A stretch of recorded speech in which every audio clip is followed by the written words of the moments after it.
It's a 1978 Evinrude 175 horsepower. The label on the stern bracket is either not there or it's been painted over. Not really sure. The plug at the top is a 175849C. Going back to BRP's catalog, that puts it at a 1978.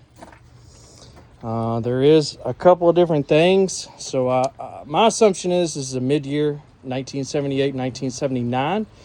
1978's per the BRP catalogs did not have the CD style power packs. It didn't have that type of ignition. It had the older style switch box style. So either this was upgraded or, again, it's a mid-year. The other thing about the mid-year that makes me think about it, this lower unit is from a 1978. But in 1979, they changed the internal design. This is considered a hydraulic assisted shift. So it's mechanical, cable operated. It moves, the shift lever goes up and down inside. But there's a pump on it, and the pump forces the clutch dog in and out of gear, forward or reverse.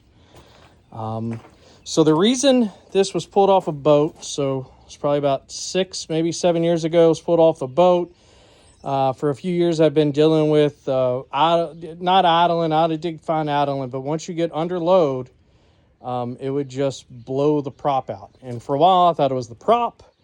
Had the prop serviced, rebuilt, put it back on, was still doing that. So that's led me to believe one of two things is happening. The clutch dog itself needs to be replaced, or potentially, as you see here, this is the remote that I had been using on this motor. And if it is a 1978, that is the wrong remote. There is another one. Now the similarities are, it is a red plug, but my thoughts are the pull is different for that hydraulic assisted shifter. Could be wrong. Also, I've read about the fluid used in the lower unit could affect the pump. I don't really know. I got another 1977 115 horsepower, exact same lower unit, except this is a bigger case, of course. Same fluid, never ever had an issue with that one. So we'll go through a couple other things that has been done to it.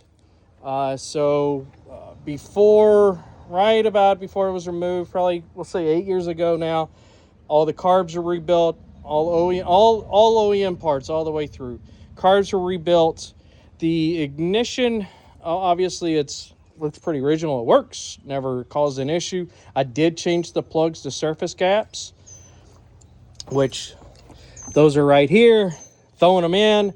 I didn't like the way they ran. Everybody's like, oh yeah, they do great at near max RPM.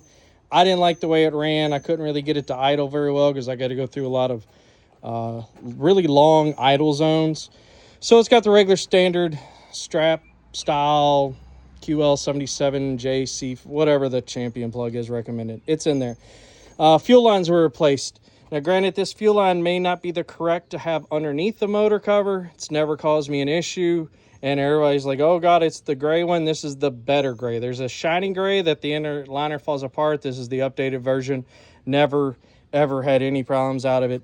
Out of any of the boats I've had, this is what I use. The other thing is this is a copper manifold, brass and copper pipe. Again, never had an issue.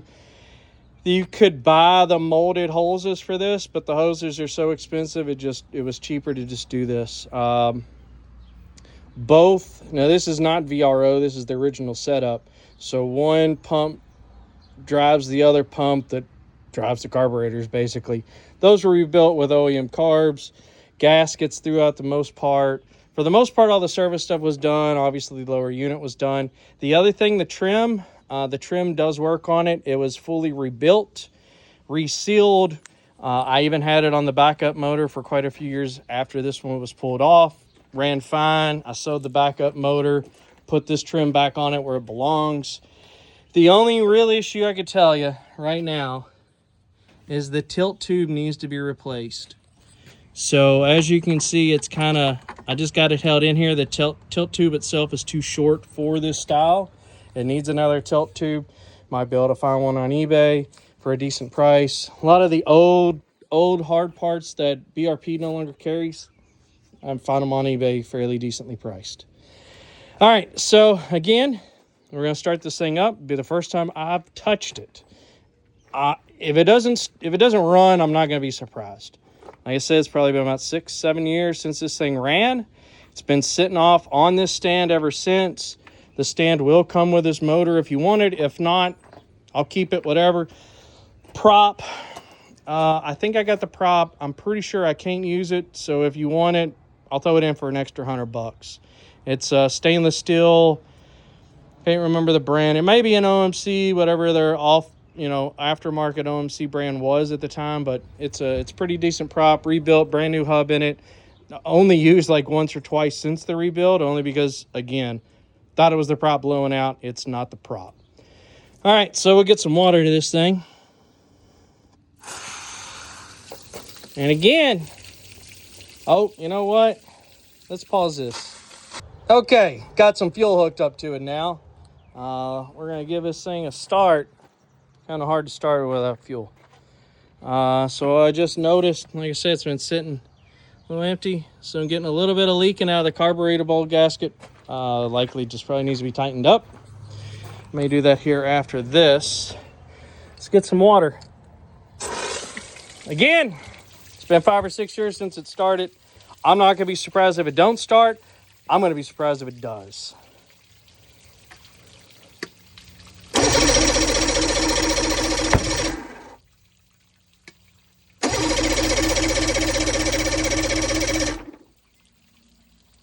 Okay.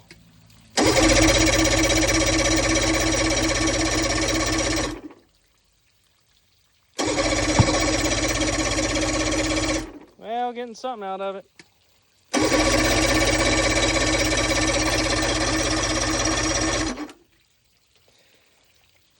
couple other things, as the water's coming up, the water pump is doing pretty good. This right here was the insert for a water pressure gauge. I don't have a cap. I could have got the hose, put it on it, but if you want to use, I can't give you the gauge, can't give you the tube, but if you don't want to use it, cap it. If you do, all it is, legitimately, you just go to Lowe's, Home Depot. This is 1/4-inch poly, like line you would use for a water supply, like an ice maker or something. This line here is for your telltale. Get a little popping. I don't know. We'll see what we get here.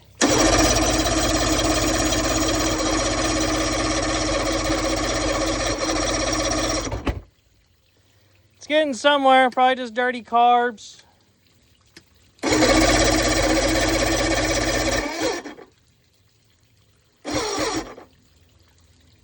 Yep. Like I said, not surprised. It does turn over. It seems to be getting spark, just doesn't seem to be getting fuel. So yeah, all right. Again, 1978 79 Evinrude, 175 horsepower, 2-stroke.